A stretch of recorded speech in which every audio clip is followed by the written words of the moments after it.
Hello and welcome to the Monroe Method Clancast. I am Jason Monroe. This is episode 142. This is also my 40th birthday episode.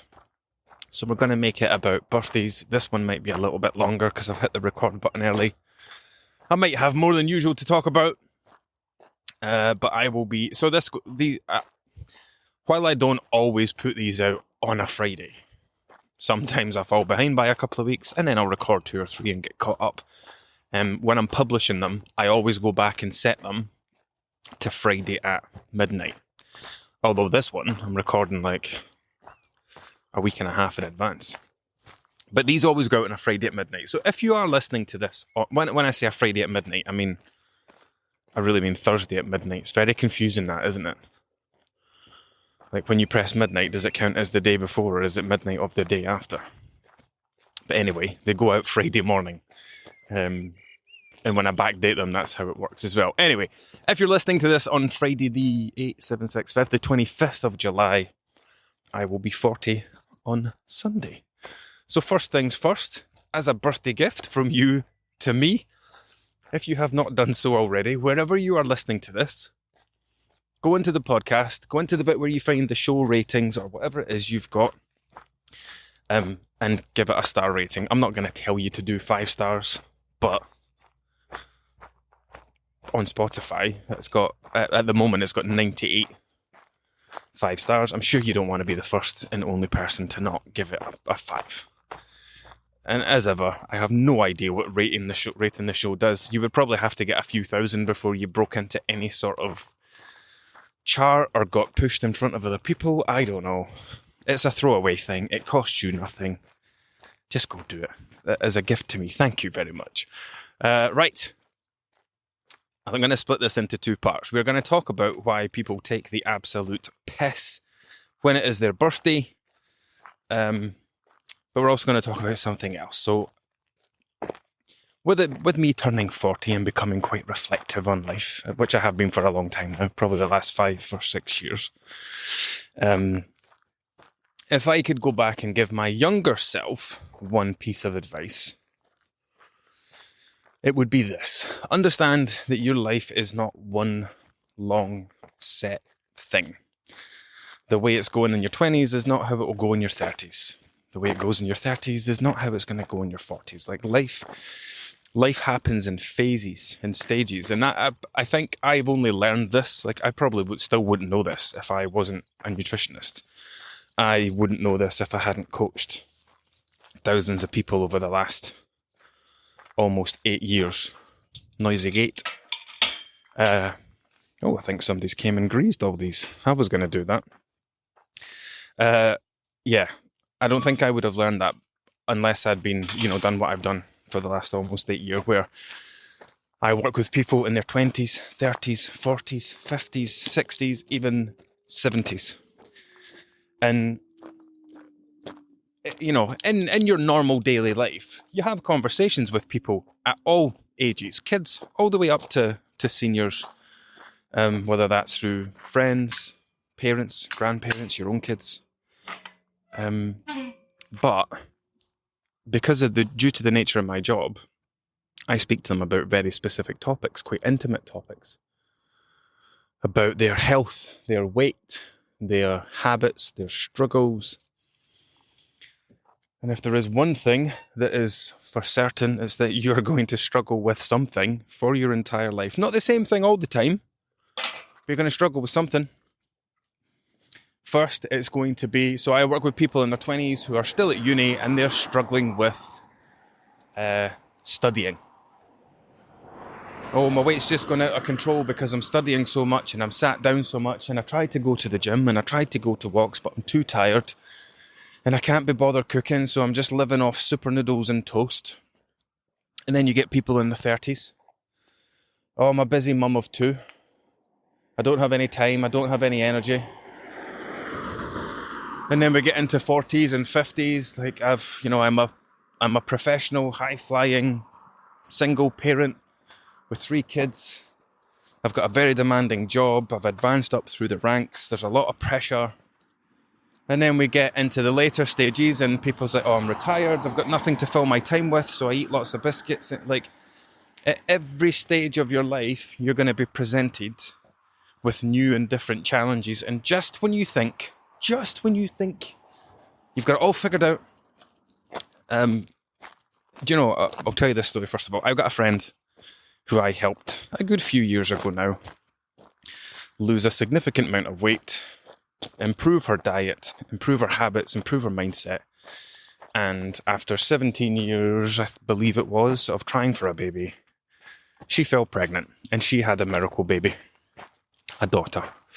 And she had lost around 30 kilos, giving it her best effort to put her body into the best possible place for it to allow her to carry a baby. And it happened. And she got in touch with me recently to say, I've regained 15 kilos of the 30 kilos I've lost. Parenthood is challenging. You know, being a stay-at-home mum now is very challenging. Like, she worked from home anyway, but now she's also at home looking after her daughter. And what I explained to her was that you've not regained 15 kilos of the 30 kilos you lost, because the 30 kilos that you lost was from a different time in life. So this weight that you've gained, yes, you've put 15 kilos back on again, but it's not old weight. You've not regained it. This is new weight. This is new weight that has come from a situation that you don't know how to handle yet, that you're still figuring out. Her daughter will be, wait a minute, this is 2025. 4? Thereabouts. And if you have kids, my kids are 6 and 8 now. When I was talking about phases, like your life going through phases, your teens, your 20s, your 30s, 40s and 50s, I don't know, I feel like they're a bit samey. And then they start to change again, like 60 onwards. Obviously not from experience, just from talking and working with people. But when it's kids, so I've got 2, 6 and 10. When it's kids, those phases happen quick. When they're a baby, you're just in a routine. 2 days later, boom, it's gone. Something different's happening. Starts to slow down as they get older. So the thing I explained to this person, my friend, was that, you know, you've gained 15 kilos of new weight because you now have a new thing going on in life. Yes, like, she used to exercise a lot. She was highly motivated. That all went out the window. And people, you know, parents, mothers especially, they feel bad for that. And the conversation that we typically have if I'm working with someone is, look, you know, but whatever age your kid is, you know, 3 years ago, it was just you and your partner. You didn't think you did, and you didn't realise it, but you had all the free time in the world. I bet you look back now and wonder, what the fuck did I actually do with all that time? Can you imagine you could do life backwards? You could do the kids thing, realise how challenging and time-consuming life is, and then go backwards and then not have kids.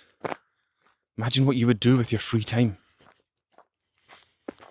Anyway, so yeah. Her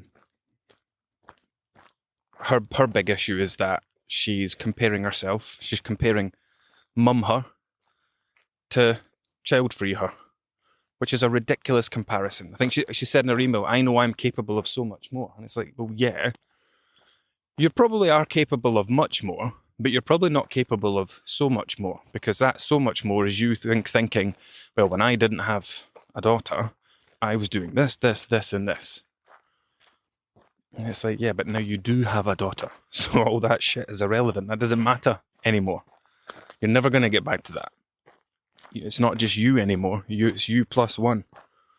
Your time, whether you like it or not, is now divided more so in the direction of the kid than you. And that's just how it is. That's what parenthood is.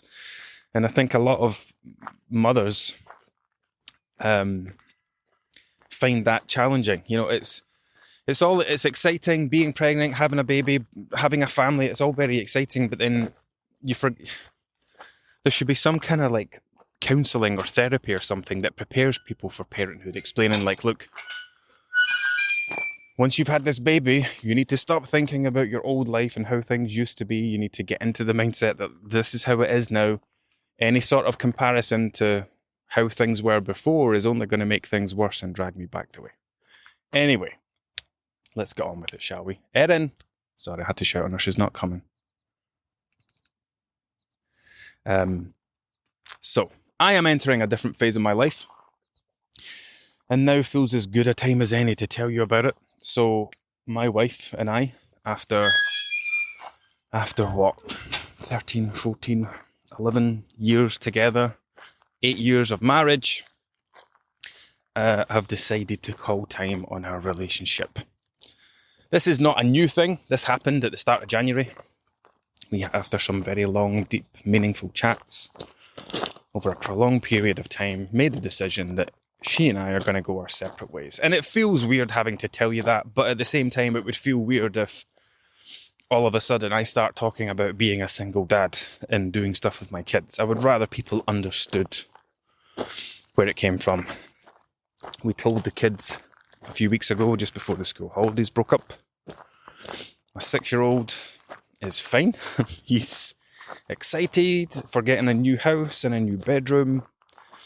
And my eldest, at 10 years old, my goodness, he did not take it well.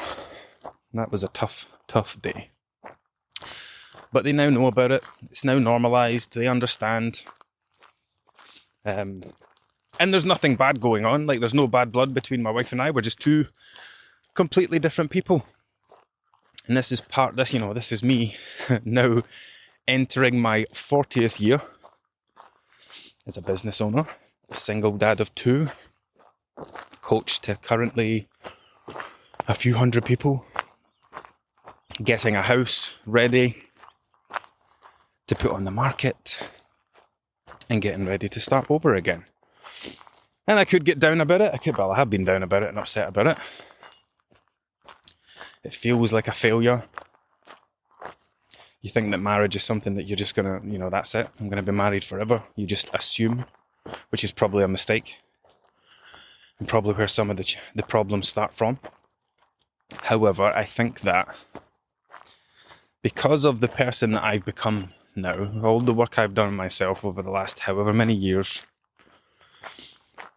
I can now look at it for the exciting thing that it is.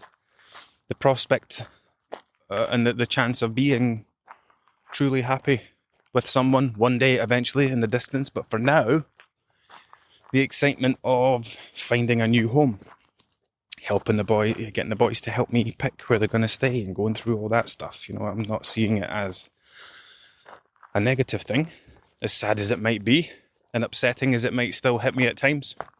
I'm seeing it as an adventure, and that's the way that I'm trying to encourage the kids to look at it. And I guess that comes back to the whole life going through phases thing.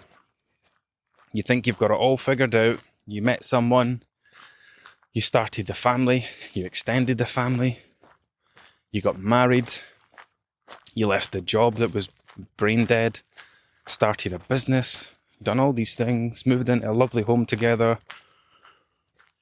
And then a few years down the line, it turns out it wasn't meant to be. And that's okay. That's just how it goes sometimes. I remember being sat on a balcony in Portugal with my wife, our mum and dad, and we were talking about marriage. And we were talking about how easily people give up on relationships, that they require work. And I was an idiot back then. That was like idiot young me way back then. 2018 me, 2019 me. No. Jacob was born 2015, 2016. But I still believe it now. Especially with what I've been doing for the last while as a nutritionist. When I talk about, your relationship with food as something requiring work. I think that's the problem with most of life. Like, people don't understand that you don't just get to a point and that's it. Like, you don't just reach a certain age and you've learned everything you're supposed to learn. You know everything you're supposed to know. Your relationship's where it's supposed to be. You're never going to have any money troubles. You're going to be in the same job for the rest of it. Like, you don't just reach a point where you've got it all figured out. And like that's not the goal. I want to have everything all sussed out by the age of 36, and then I never want to have to worry about anything ever again. It doesn't work like that. Everything takes time and effort and work. Relationships, close relationships with partners, they take work. If you let them fizzle out, they'll fizzle out. Relationship with friends, like how many friends did you have when you were younger? And now you barely talk to them. You don't reach out to them, they don't reach out to you. Could easily be resolved by one person reaching out to the other, we just don't do it. But they require time and effort. Your relationship with food is no different. You know, if you just think that you've got it all sussed out and cracked, especially if you come from a history of eating issues, that's a fantasy. That doesn't mean to say you're going to have to try extremely hard for the rest of your life to have a good relationship with food. But there are certainly key things that you'll have to focus on to make sure that your health or your weight doesn't wander. Like, for example, my routine of going to Aldi every Sunday. If I don't do it then I don't fit it in anywhere else. Like, that's a solid routine, because it means that I then have dinner sorted for the week ahead. Going to bed at a reasonable time. I know that if I don't go to bed around 9ish and try and sleep for 9:30, 10ish, my day has the potential to go terribly. What was the other one I was going to mention? Oh, eating. I know that if I do not sit down to a dining table and eat, I will eat very quickly, and I will eat so quickly that I won't recognise when I'm full, and I'll potentially overeat. You know, these are things that I have to continue to make sure that I do, so that the wheels don't come off in other places. If I start to neglect sleep, if I start eating quickly or on the go or in the car or standing up, if I decide for some reason, I don't, because I quite enjoy it actually, if I decided one day that I don't want to be sitting outside Aldi at 8:58 a.m. on a Sunday to get the shopping done and dusted and enjoy the rest of my Sunday and not have to do food shopping mostly for the rest of the week, maybe a little top up around Thursday. If I don't do these things, then it has a knock-on effect, so I do them. So like I said, it's not that it's going to take massive amounts of effort for you to not overeat or have willpower or anything like that. You will eventually get to a point, not just limited to food, but in general, you will get to a point where you find ways of making sure things get done, ways of implementing things that might disrupt your life, and making sure they don't happen. Anyway, that's the doom and gloom chat out the way. You're up to date. I told the kids, like I said a few weeks ago, I announced it to my clients, my community, my members a little while ago. I say announce it, that's such an arsey thing to say, but I just felt like if you just all of a sudden start talking about being a single dad and selling houses and all that stuff, it's going to be very confusing. And it will still be confusing because not everybody would have seen that post I put in the group. Not everybody will listen to this podcast episode. I kind of don't know if I should do a post. I probably will do a post on Instagram, probably on my birthday. A picture of me and the kids, and, you know, didn't expect to come into 2025 as a single dad, but here we are. Anyway, the other thing is that, you know, the more I've been thinking about it, and when I think about how it affects other areas of life, this is like one new thing for me to go through that then makes me have a better understanding of the people I work with. I am now going to understand, even though I spend a ridiculous amount of time, that was me just trying to emphasize how much. I spend a lot of time, just me and the kids anyway, with Claire going to so many dog shows and things at the weekends. I really don't feel like a massive amount is going to be different for me as a single dad. Aside from not sleeping in the same bed as someone. So, back to the birthday stuff. As I said, I will be 40 on Monday. I will not be doing a massive... I'll probably go out for dinner, might even go out for the day, maybe I'll go out for a lunch. Who knows? But I've already had my 40th birthday gift. If you remember, a few weeks ago, I was at the British Grand Prix. That was my birthday thing, and that was actually the most spectacular weekend ever. A full day in Coventry with my eldest son the day before. We did lots of things. Then we had the Grand Prix on the Sunday, driving back to Blackpool very late Sunday night, getting to the hotel around midnight, getting to sleep, and then spending Monday, Tuesday in Blackpool. By the way, there is not a lot to do in Blackpool that does not cost a lot of money. I'm just going to throw this in here because I had such a great time in two places that I want to somewhat promote them and suggest them. I don't suggest a lot of things unless they're super good. But when you go to Blackpool, like I've been going to Blackpool since I was a little boy. I have a vivid memory of a soft play there. Once upon a time, it used to be called Professor Peabody's. It was this huge place, and it had one of these kind of death slides, these suicide slides, it's like a vertical drop. I sat on it, went down it, my t-shirt lifted up my back, and my back just went squeak all the way down. That is my youngest Blackpool memory. But yeah, Blackpool used to be awesome when you were younger. Now it's just a money pit. There's very little to do aside from arcades or spend a fortune on tickets to go to the Pleasure Beach, the Waxworks, the Sea Life Centre. The Sea Life Centre is very good in Blackpool, by the way. I would recommend that as well. But we went to two things that we hadn't been to before. We went to the water park, which was phenomenal, by the way. My kids are not big on slides, but they had a great time. They still tried out some of the slides. They loved the lazy river. Christ knows how many times I went around that. And the other thing we did before we came home on the Tuesday was the hole-in-the-wand mini-golf. I would highly recommend that. If you're going, find a 2-for-1 code. Do not pay the full price. The hotel I stayed at gave us a little discount code. All caps, blue, 241, the numbers, 2-for-1.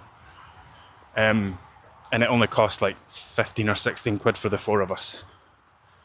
And it was a lot of fun. Harry Potter themed. Very cool. So, anyway. When it's my birthday on Monday, I will not be doing a massive amount. Maybe go out for a day, for a drive somewhere and lunch, or out for dinner at night. And that's it. I work with people who... Right, I don't know if any of you have a job where you work with many different people, right? And it's like this constant stream of people that could not be any different from the last one. So let's just talk about my experience talking to people about birthdays, right? I'll sit there at my desk, and someone will say, "It's my birthday on Monday, and we'll be going out for dinner," or they'll maybe put it in like, have you got any challenges, anything coming up that you might be worrying about or want to talk about? It's my birthday on Monday. We're going out for dinner, but it's my favourite place. I've already looked at the menu. I've already decided what I'm having, and that is a person who thinks of their birthday the same way I do. It is one individual day. Then you'll get someone who says, "It's my birthday week next week." And you go, "What? What the fuck is it? What's a birthday week?" Your birthday isn't a week. Your birthday's one day.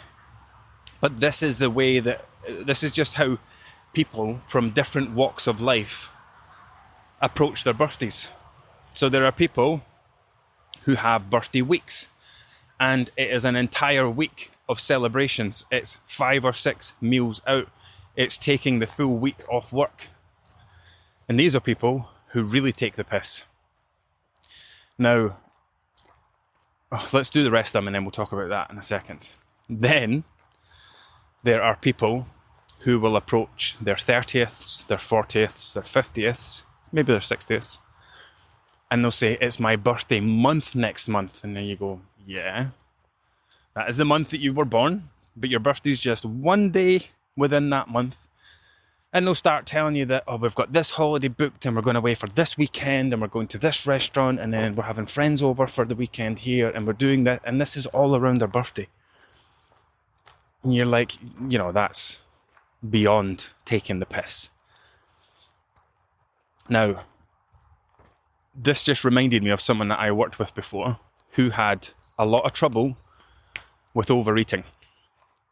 And she would come home, she would stop at the petrol station and grab loads of snacks on the way home from work. It was never, She would never go out and overeat. She would never overeat in restaurants. It was always at home. She had this thing about buying a bunch of food, bringing it home, and intentionally sitting and eating it in front of the TV. And there was one day, and we worked very hard on this and improving it. And then there was one day she said, I'm going to an all-you-can-eat restaurant. I went, whoa. You are not going to an all-you-can-eat restaurant. What you are going to is a buffet. And it's not an all-you-can-eat, it's all-you-should eat. Now, that is the kind of thing that just reminded me of people who think of birthday months and birthday weeks. Because many people who struggle with their weight, they actually enjoy overeating. They want to overeat. Some people love it. They love the feeling, they love the excitement, they love the act of eating, they love the taste of certain foods. They love overeating. They don't like how they feel after it. They feel uncomfortable, overly full, bloated, sluggish, tired, probably some guilt, a little bit shame. They hate waking up the next day and feeling just as bloated as they were the night before. They hate all that. They hate what it's doing to their health. They hate how overweight it's making them. But it doesn't change that they love it. And if you think that sounds ridiculous, well, just think about alcohol and hangovers. How many people do you know love hangovers? Love the way that alcohol makes them feel the next day. Doesn't stop them from drinking. So it's not as daft as you might initially think.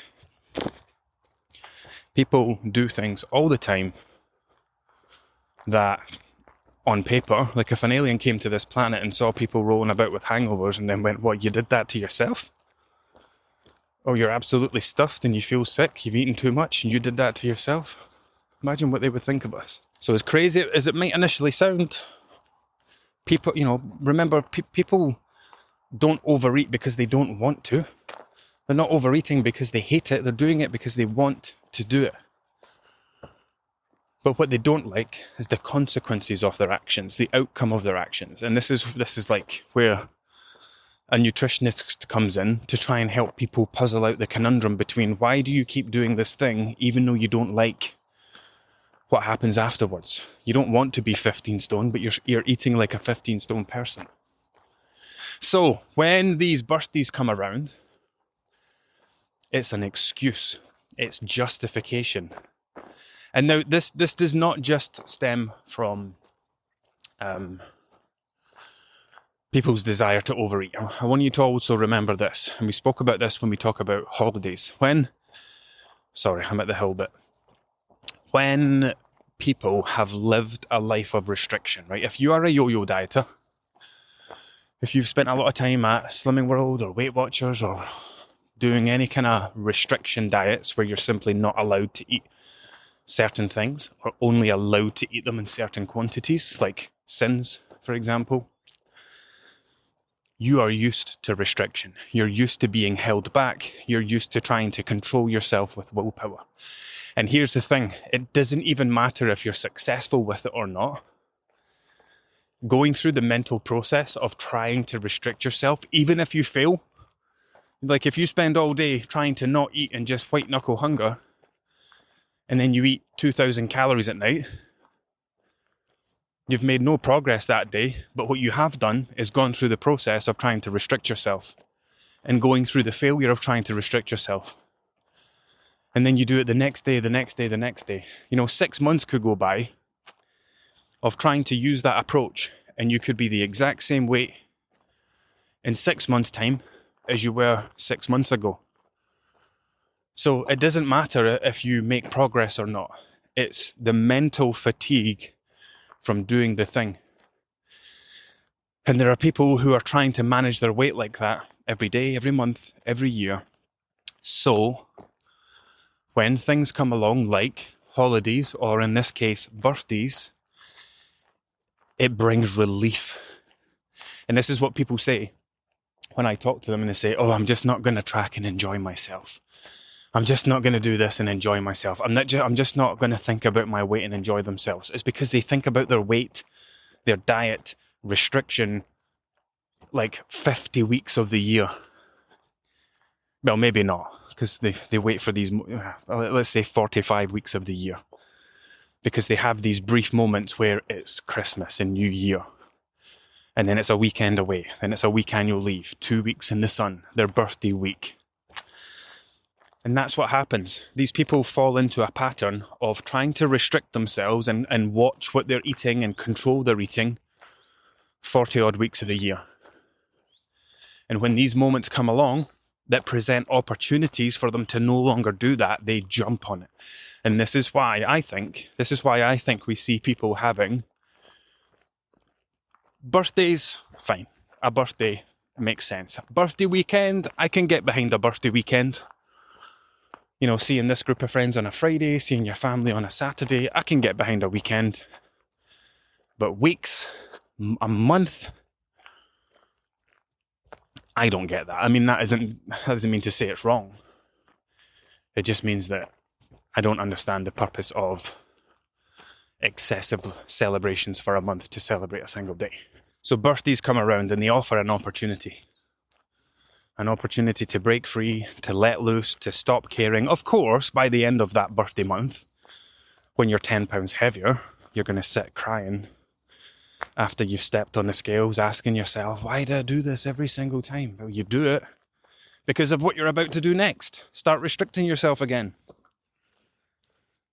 This is why you hear me talk about restriction so much. This is why, and this can be quite confusing to the outside world. You know, when I talk about the Monroe Method and things in the outside world, and I talk about losing weight without restrictions, people are like, oh, what do you mean? I need to restrict myself to lose weight. If I don't restrict myself, if I don't stop myself eating crisps and chocolate and takeaways and drinking wine, then I'm going to put weight on.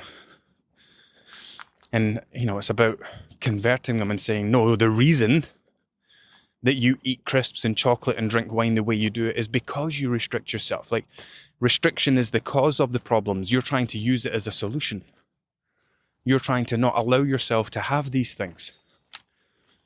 And what happens when you tell someone you can't do that or you can't have that? You want it even more. And then you put yourself in a place where you're white-knuckling it. You're dependent entirely on willpower. I really want to have that thing, but I'm not allowed to have that thing. Now I want it even more because I'm not allowed to have it. And eventually you give in. And then you've set up this ridiculous situation where you were always going to give in. So you created a failure scenario. You've now got one more failure to add to your list of failures. And then you'll try and do it all over again. Right, I had a chat this week, with someone in the group. I've been here for 6 or 7 weeks. I've been doing great. But I finally gave in to the chocolate and marshmallows last night. And that was great because it opened up a chat about, what do you mean gave in? You know, if you gave in to something, it tells me that you've been fighting it. Why have you not been having these things? And it just creates an opportunity to discuss it. Because it's like, yeah, you've been here for 6 or 7 weeks. Yes, you've been doing great. But that doesn't mean that everything's solved. That doesn't mean that your 20, 30 years of going to Slimming World and Weight Watchers and everything in between is just going to be forgotten. You know, once, you know, there's going to come points where the way you used to think is going to sneak in. And you're going to get lured back into thinking in that way. You know, people always talk about their old habits. They'll never tell you what they are. They'll just say, oh, old habits are slipping, and they never really want to tell you what they are. But it's not really old habits. It's old mindsets. It's old thought patterns. It's, oh, I just ate that. I should not have breakfast tomorrow. That's an old thought pattern. It's this idea that I need to compensate for excess with extra restriction. So it's not old, you know, people always talk about trying to fix their habits and improve their habits. It's not the habit. You just need to change the way you think. It's your thoughts that need to change. If your default response is, oops, I did that, better do this, that's the thing you need to challenge. It's not the thing itself. The habit is the way you're thinking. So anyway, let's wrap this up. I want to enjoy the rest of this walk because the sunrise is lovely. And I'm almost back at the road. So when it comes to birthdays, stop taking the piss. It is one day. You do not need to eat and drink to absolute excess for an entire week or an entire month.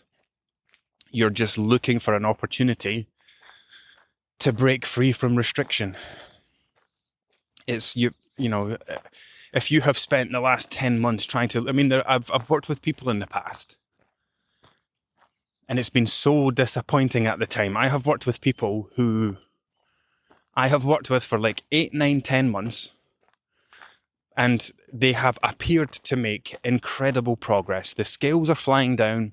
The language they're using is brilliant. The way they're talking is brilliant. It reflects the way you're thinking. And you go, do you know what? This person is going to go all the way. They're going to we're going to get to the weight they want to be, but they're going to stay there. And then they'll surprise you by saying, oh, we're going on a cruise. I am going to forget all about my weight. I am going to indulge in everything it has to offer. And I'm just not going to care. I think if I set a realistic expectation of coming back about 10 pounds heavier, I'm like, what the fuck? Are you kidding me? Have you not learned anything over the last 2 weeks? 2 weeks. Over the last 8 months. You're going to go away, and another person said something like, I've worked bloody hard for the last 9 months. I've earned this holiday and I am going to eat and drink to my heart's content. And I'm not going to care. Like, oh man, I have failed you. But we learn from those things. That was a while ago. Now we have things in place to help people. Like it's summertime, right? So we're going to be talking a lot about holidays inside the Monroe Method. I did a live chat the other week. I've done previous live chats. We've got some things that we can refer people to when they say, I'm going on holiday for a week. Have you got any advice? Yes. Go read this thing. In fact, we'll make that next week's podcast episode. We'll talk about holidays, particularly all-inclusives, which are spectacular opportunities to not gain weight, contrary to popular belief. Anyway, enough from me. And if you've made it all the way to the end, thank you for listening. And if you have not yet rated the podcast, that can be your little birthday gift to me. It costs you absolutely nothing. It'll take 3 seconds. Until next time.